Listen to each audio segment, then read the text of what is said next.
तो जो मुझे मालूम पड़ा वो ये है कि हमारे आमदार रईस शेख साहब, उन्होंने कॉरपोरेशन में फ़ोन किए और कॉरपोरेशन में यहाँ ये काम बंद करवाने के लिए कहा है उन्होंने।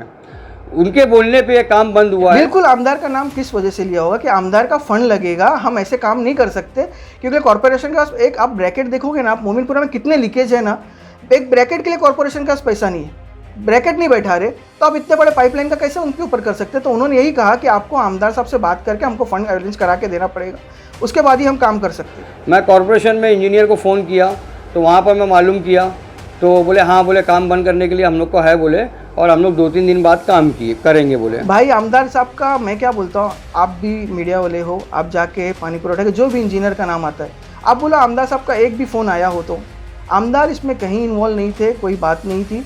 ये सिर्फ ज़बरदस्ती अपना एक क्रेडिट लेने के लिए, लोगों में बताने के लिए कहा कि हमारे पास कॉल रिकॉर्डिंग है। कॉल रिकॉर्डिंग है, वो तो हर बार ऐसे ही करते हैं, हमारे पास कॉल रिकॉर्डिंग है, लोगों को डराना धमकाना एक करना। अगर ऐसा बोलते हैं कि हाँ आमदार साहब ने रुकवाया है, आमदार साहब का फ़ोन है, आप सुनाइए, वो आपके पास है तो हम भी इंजीनियर से बात करेंगे ना। लेकिन उन्होंने मेरे ऊपर में FIR करवा दिया था कि भाई ये पानी की चोरी, पता नहीं कितना 10 लाख ना 15 लाख लीटर पानी की चोरी। अरे चोरी किधर हुई है? देखो FIR का डिटेल ये नंबर ऑफ केसेस है जो इधर के लोकल लोगों पे किसने कराया, इस्माइल मिर्ची ने। इससे पहले भी जो FIR की बात है ना, FIR जब आमदार साहब का फ़ंड पास हो गया था, वो फ़ंड पास होने का था, उधर आता है और बोलते हैं कि मेरा इधर रईस भाई का कोई काम होना नहीं चाहिए, मैं ये करा के देता हूँ। उससे पहले क्या होता है, जब लोग जाते हैं ना तो बोलता है कि नहीं इधर वोट नहीं है तो मैं काम नहीं करूँगा। अभी ये माहौल कब बनता है, जब रहमतपुरा हॉल होता है, जब पब्लिक उनको दिखती है। अब इनको समझ में आता है कि इनके हिसाब से चल नहीं रहा है, पब्लिक आवाम रईस भाई के साथ है। आप अपने लोगों को भेज के वो काम का फ़ोटो खिंचवाते हो, आपको चाहिए टोटल क्रेडिट। आमदार साहब को कोई क्रेडिट की ज़रूरत नहीं है, पब्लिक जानती है किस कौन काम कर रहा है कौन काम नहीं कर रहा है, तो किसी को बताने की ज़रूरत नहीं है। अब ये क्या करते हैं, देखो आवाम में सबको मालूम है कि जब रईस भाई का इलेक्शन नज़दीक आएगा तो कुछ फितने आएंगे मुसलमान के नाम पे, कौम के नाम पे, कि हम भी इस MLA का इलेक्शन लड़ेंगे और कुछ वोट काट के किसी को फ़ायदा पहुंचाना उनका मकसद है। ये सब बीजेपी का मोहरा है और हम 2-4 दिन पहले भी देख चुके हैं कि हमारे एरिया में किसको लाया गया था, क्या हुआ था, जबकि आमदार साहब उसको बोल के ऑलरेडी रुकवा दिए थे कि वो ट्रांसफार्मर का जैसा है वैसे ही रहने दो, जब तक आप इसको कुछ नया नहीं मिलता उसको आप शिफ्ट मत करो। तो ये बीजेपी के मोहरे लोग तो आते रहेंगे, अब इसको आवाम को फैसला करना है कि ऐसे लोग से हमको कितना सावधान रहना चाहिए। तो क्या विषय और क्या है आपका? इसका विषय ऐसा है कि कल कुछ लोगों ने आमदार साहब के ऊपर एक लगाया था कि कहीं काम चालू था और वो काम रोका गया है आमदार के कहने पे। तो मेरा ये कहना है कि आमदार आप इंटरव्यू देते हो, उसमें बोलते हो कि रात में मैंने रहीम कॉम्प्लेक्स में 84 जो फ्लैट्स है उनके लोगों की मीटिंग ली। फ्राइडे को रात में मीटिंग होती है, सुबह साहब अपने घर पे सोते हैं और बोलते हैं कि हमको मालूम पड़ा कि काम हो रहा है। आप उधर से आश्वासन आप अपनी रिकॉर्डिंग में ही बोलते हो कि ये काम 2 से 4 दिन में मैं कराने की कोशिश करूँगा, पहले फॉलोअप जो हुआ है। बात यह है कि इसमें जो था जायका की तरफ से ना एक 15 से 20 साल पुरानी लाइन गई थी, 6 इंच की लाइन, वो लाइन का फॉलोअप ना मैं बहुत दिन से ले रहा था कि वो काम टैपिंग हो जाएगा। तो वो काम बहुत अच्छा लोगों को, जो अपना यार मोहम्मद साहब का जो घर का एरिया गया है वो एरिया, प्लस मोमिनपुरा में जो रोड आता है वो, प्लस ये रहीम खान कॉम्प्लेक्स के लोग भी आ रहे थे, उसके लिए भी एक टैपिंग का था और भी काम था। अब उस दिन जो काम हो रहा था ना कॉरपोरेशन की तरफ से, वो काम था इधर लाइन चेक करना है कि लाइन अवेलेबल है कि नहीं है, और इसका टैपिंग का प्रोसेस था। JCB आई, जो एज यूजुअल कॉन्ट्रैक्टर है कमाल जो है, कमाल गया उधर जाके JCB को उधर से जो भी प्रोसेस था उन लोग ने खोदना चालू किया। गाड़ी खड़ी थी, थोड़ा टाइम लगा। बाद में ऐसा हुआ कि उधर जब खोदने लगे तो उधर के लोकल लोग आए कि भाई ये जो है ना आप इधर डिग मत करो, इसकी वजह से क्या होगा कि पाइप इधर से ऑलरेडी किसी का नाम ले कि ये चोरी हो चुका है, अभी आप निकालोगे फिर कुछ मिलने वाला नहीं है, आप थोड़ा आगे से जाके देख लो, ये 2 पाइप निकला हुआ है। आगे गए, फिर उधर जब चालू किए तो उधर का भी आया कि इधर से नहीं है, ये लगभग पाइप पूरा चला गया। तो फ़ोन आया मुझे, गावड़े साहब का फ़ोन आया जो अपने पानी पुरोठा के, कि भाई उधर का काम जो है ना वो हो नहीं सकता क्योंकि पाइपलाइन उधर है ही नहीं, ऐसा सुनने में आ रहा है वो चोरी हो गई है। उसी बीच में क्या होता है, जो टैपिंग का प्रोसेस था उनको लगा नहीं, वो जाके आगे कर दिया क्या है ना रहीम कॉम्प्लेक्स के पास का, उनको तो लगा कि वो शायद वही एक काम है। जब ये हुआ ना, बाद में जो अपना पानी पुरोठे के इंजीनियर है उन्होंने बोला कि फ़ंड अवेलेबल नहीं है, पाइप अभी कैसे बिछा सकते, पाइप बिछने के बाद आपका काम चालू होगा। ये होने के बाद इसमें क्या हुआ, उन्होंने बुला लिया सबको। अब इन्होंने क्या किया, एक माहौल बनाया कि मैं ये रहीम खान कॉम्प्लेक्स का काम तो मैं चालू करा दिया, साहब के आधे घंटे नीचे उतरने तक सब काम बंद हो गया। आपको मालूम ही नहीं काम क्या हो रहा है क्या नहीं हो रहा है, आप ज़बरदस्ती मिसअंडरस्टैंडिंग क्रिएट कर रहे हो। अगर आपको मालूम होता कि ये काम होने वाला है तो आप पहले ही बता देते कल सुबह 9 बजे आ रहे। दूसरा मुद्दा है, वो बोल रहे थे कि एफआईआर को लेके। इस्माइल मिर्ची ने वहां पर ये कहा कि ये कॉरपोरेशन के जो पानी पुरवठा के इंजीनियर है उनसे बात हुई है, उन्होंने आमदार का नाम लिया। बिल्कुल, आमदार का नाम किस वजह से लिया होगा कि आमदार का फंड लगेगा, हम ऐसे काम नहीं कर सकते। क्योंकि कॉरपोरेशन के पास एक आप ब्रैकेट देखोगे ना, आप मोमिनपुरा में कितने लीकेज है ना, एक ब्रैकेट के लिए कॉरपोरेशन के पास पैसा नहीं है, ब्रैकेट नहीं बैठा रहे, तो आप इतने बड़े पाइपलाइन का कैसे उनके ऊपर कर सकते। तो उन्होंने यही कहा कि आपको आमदार साहब से बात करके हमको फंड अरेंज करा के देना पड़ेगा, उसके बाद ही हम काम कर सकते।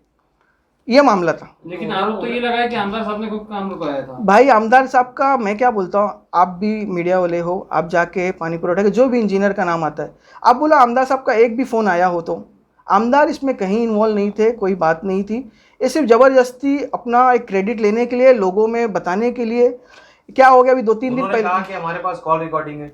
कॉल रिकॉर्डिंग है, वो तो हर बार ऐसी करते हैं, हमारे पास कॉल रिकॉर्डिंग है, लोगों को डराना धमकाना एक करना। अगर ऐसा बोलते हैं कि हाँ आमदार साहब ने रुकवाया है, आमदार साहब का फ़ोन आया, आप सुनाइए, वो आपके पास है तो हम भी इंजीनियर से बात करेंगे ना कि आपने ऐसे कैसे गलत इंजाम लगाए। उन्होंने ये भी कहा कि जैसा कि आपने कहा कि आमदार साहब ने उनके लास्ट टाइम जो कंप्लेंट हुई उनके ऊपर एफआईआर भी कराया। देखो एफआईआर का डिटेल ये नंबर ऑफ केसेस है जो इधर के लोकल लोगों पे किसने कराया, इस्माइल मिर्ची ने। उसने क्या कराया, खंडनी का झूठा झूठा आरोप लोगों को। उस टाइम पे क्या था, जैसे आज हुआ है ना, अभी रहीम कॉम्प्लेक्स के लिए ना ब्लॉक का काम, बोरिंग का काम, पानी का जो भी काम है वो इंशाल्लाह आने वाले हफ्तों में आपको दिखने लगेंगे। तो साहब को मालूम पड़ जाता है कि हाँ है कुछ इधर काम होने वाला है। तो कैसी क्रेडिट उनको, झूठी क्रेडिट किसी को नहीं लेना है, वो उनको लेना है कि मैं कर रहा हूँ तो हो रहा है। इससे पहले भी जो एफआईआर की बात है ना, एफआईआर जब आमदार साहब का फंड पास हो गया था, वो फंड पास होने के बाद उधर आता है और बोलते हैं कि मेरा इधर रईस भाई का कोई काम होना नहीं चाहिए, मैं ये करा के देता हूँ। उससे पहले क्या होता है, जब लोग जाते हैं ना तो बोलता है कि नहीं इधर वोट नहीं है तो मैं काम नहीं करूँगा। आप 8 साल के कार्यकाल में क्या किए? आज आप बोलते हो मरियम अपार्टमेंट में पानी, वहाँ पानी नहीं था, सिमरा आर्केड में पानी नहीं है, वकार कंपाउंड में पानी नहीं है, रहीम कॉम्प्लेक्स में आप ऐसे झाड़ू की छड़ी लेके आते हो, रात में कंपाउंड में आके बोलते हो और सुबह काम चालू हो जाता है। तो कहीं ना कहीं आप मिसगाइड मत कीजिए लोगों को, जो भी है सच्चाई बताइए और क्या क्या हुआ है, कितने पोल खोलना है। जब हम खोलने पे आएंगे ना तो शायद आपको कि आप पब्लिक से क्या क्या छुपा के रखे हो। तारिक भाई, अभी आपने कहा एफआईआर की कुछ खंडनी का मामला जो था, बिल्कुल। थोड़ा सा इसको जरा विस्तार से बताएंगे। देखो खंडनी का ऐसा मामला था ना, कुछ लोग थे लोकल थे इधर, वो चाहते थे अपने हिसाब से चलाना, वो उनकी बात मान नहीं रहे थे। तो उन्होंने क्या किया, उनको डराने के लिए धमकाने के लिए, मेरा ही राज है इधर, मेरे हिसाब से चलोगे तो चलने दूंगा, नहीं चलने दोगे तो मैं झूठा, उनके जो साले साहब है अख्तर केबल वाले, उनके नाम से खंडनी का आरोप लगा दिया 5000 का। 5000 क्या है, और लोगों को डराना धमकाना, जिसका जॉब है मैं तुम्हारी नौकरी खा जाऊंगा, जिसका काम चल रहा है तुमको इधर मोहल्ला छोड़ के जाना पड़ेगा, ये सब तो इनके काम है इधर। अब लोग बोलते नहीं है, करते नहीं है, लोग सबके हैं और बोलते हैं कि मैं अपने पैसे से करा के दिया। वो एफआईआर वाला जो काम था, आप अपना पैसा कराए कि सबकी चौपड़ी दिखाऊं मैं किसके किससे कितना पैसा लिए थे, आप कौन कौन सी बिल्डिंग से कितना पैसा लिए थे। वो आप झूठ फसाद करना बंद करिए। अभी ये माहौल कब बनता है, जब रहमतपुरा हॉल होता है, जब पब्लिक उनको दिखती है। अब इनको समझ में आता है कि इनके हिसाब से चल नहीं रहा है। पब्लिक आवाम रईस भाई के साथ है, आपके बोलने से ना बोलने से कुछ नहीं होगा, 2-5 लोग से जो भी है आवाम की है, पब्लिक फैसला करेगी जब वक्त आएगा। आवाम के ऊपर छोड़िए ना। और लोग हमारे, देखो हमारे में है, रईस भाई का इलेक्शन करीब है, जो बोल रहे हैं कि मतलब अभी करीब आ रहा है रईस भाई का इलेक्शन, तो वो सबको एक साथ ले रहे। मेरा ये कहना है रईस भाई करीब आ रहा है इलेक्शन, रईस भाई हमेशा आवाम का साथ लिए, आवाम के हक में साथ किए। जो भी फंड है वो आवाम के लिए किए, जो उनको करना था। अब आप चाहते हो कि हमको मिले, हम काम करें ना करें अपने हिसाब से चले, तो बात अलग है। तारिक भाई ये बताइए कि जिस तरीके से कल इस्माइल मिर्ची के जो ऑफिस पे रहीम अपार्टमेंट के सारे लोग मौजूद थे, तो क्या उसमें से कुछ लोग आपके कांटेक्ट में है, वो आपके बुलाने पे वो बता सकते हैं कि वहाँ पे तकलीफ है या नहीं? बिल्कुल बिल्कुल, देखो वहाँ तकलीफ है, ऐसा नहीं है। वहाँ के लोग इससे पहले भी जब बोले तो उनके ही बोलने पे बोरिंग भी आमदार साहब के निधि से करा गया है। उधर ब्लॉक का कुछ इशू था, वो ब्लॉक भी लगभग हो गया है, वर्क ऑर्डर के स्टेज पे है। तो इंशाल्लाह हफ्ते 10 दिन में आपको सब काम दिखेंगे। वो लोग को मालूम था ये होने वाला है, सब चीज़ें हैं। अब क्रेडिट लेना होता तो मैं खुद उधर एक जाके मीटिंग लिया होता 1 हफ्ता पहले कि भाई ये काम होने वाला है, आप चालू है। आमदार साहब को कोई क्रेडिट की ज़रूरत नहीं है, पब्लिक जानती है किस कौन काम कर रहा है कौन काम नहीं कर रहा है, तो किसी को बताने की ज़रूरत नहीं है। तारिक भाई, आपने बताया कि नंबर ऑफ केसेस, तो कितने लोगों पे कितने मतलब जो है केसेस किए गए, इसके बारे में थोड़ा। देखो इधर किसी से छुपा नहीं है कि क्या इन्होंने किसके किसके ऊपर अत्याचार किया हुआ है, और बाद में लोग बोलते हैं कि हम कुछ नहीं किए, कोई हम वाइट कॉलर है, हम जिससे इससे पैसा लिए हम पैसा वापस कर देंगे। आप पहले किससे किससे लिए, क्या किए, खुलासा तो करो, क्या नहीं किया। इधर पानी के नाम पे आज जो पानी के लिए आप बोल रहे हैं कि आवाम को पानी हम खुद चाहते, अल्हम्दुलिल्लाह मैं खुद बोल सकता हूँ कि जब से मैंने आया एक घर भी कोई पैसा नहीं दिया होगा टैपिंग के लिए। यही पहले 5,000 से 10,000 एक घर से लिया जाता था टैपिंग के लिए। ये किसके द्वारा लिया जाता था? अब ये किससे ज़्यादा आप बात कर सकते हैं, इधर लोगों में लोग खुद बताएंगे अपना। कुछ लोग तो तैयार भी है कि अगर ऐसा है तो हम खुद बोलेंगे हमने कितना पैसा दिया है। एक आखिरी सवाल ये है तारिक भाई कि भिवंडी शहर के जो ईस्ट के जो आमदार है रईस शेख, उनके ऊपर कोई ना कोई मतलब उनके ऊपर कोई उनके खिलाफ कोई ना कोई इंटरव्यू देता है और कोई ना कोई बात करता है, उसके बाद में जो भी कार्य करता है वो उसका जवाब वो देते हैं। तो रईस भाई इसमें क्या आपको लगता है रईस भाई को इसमें जवाब देना चाहिए? देखो रईस भाई कैसा है, अभी वो हर चीज़ का इनको जवाब देना सही नहीं है, क्योंकि वो उनको देखो इनको मालूम है कि क्या है, कुछ बेसलेस है, कुछ तो है नहीं।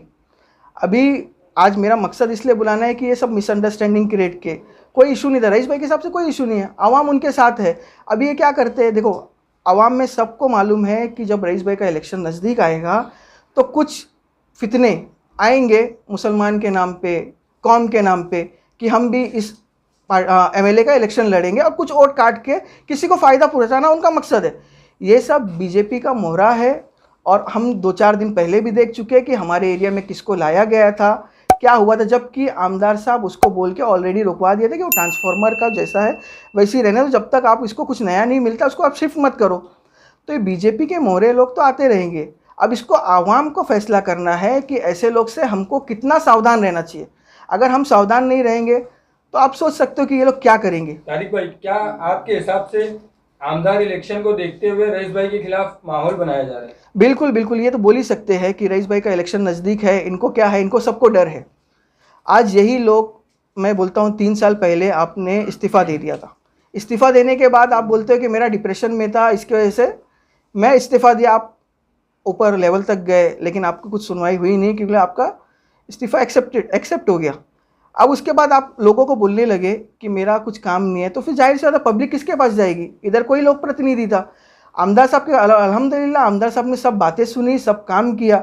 अब इनको डर है कि मैंने तो कुछ काम किया नहीं है, 8 साल ने आप पानी का आज इधर बहुत से इशू है, आप क्यों सॉल्व नहीं कर पाए।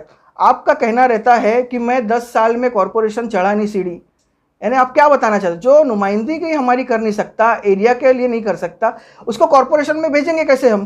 तारिक भाई, एक आखिरी सवाल, इस्माइल भाई ने कहा अपने इंटरव्यू में कि अगर हमारे बीच कुछ ना इत्तेफाकी तो आमदार साहब मुझे बुलाए, मैं आता हूँ, या उनके लोग मुझे बुलाए, तो क्या आमदार साहब बुलाएंगे? उसका ना इत्तेफाकी थी, जो था, जो उन्होंने इंटरव्यू में बोला था, मैं उसका जवाब दे दिया आपको कि शाम में रात में आपकी 10 बजे मीटिंग होती है, आप सो रहे हो और आपको फ़ोन आ जाता है कि काम हो रहा है, आप फ़ोन करके काम हो रहा है, क्या काम हो रहा है आपको मालूम ही नहीं था।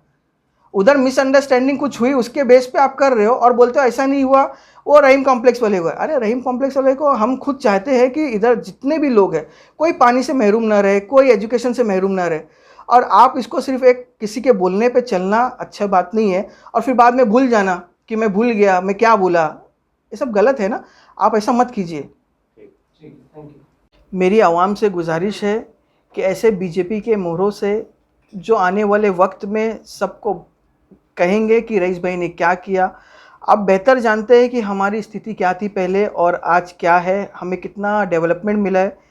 तो ऐसे लोगों से, ऐसे एजेंटों से जो बीजेपी को वोट का ठेकेदार बताते हैं कि हम इतना वोट दिला देंगे आपको और आपकी सीट निकल जाएगी, तो हमको इनको करारा जवाब देना इंशाल्लाह आने वाले वक्त में।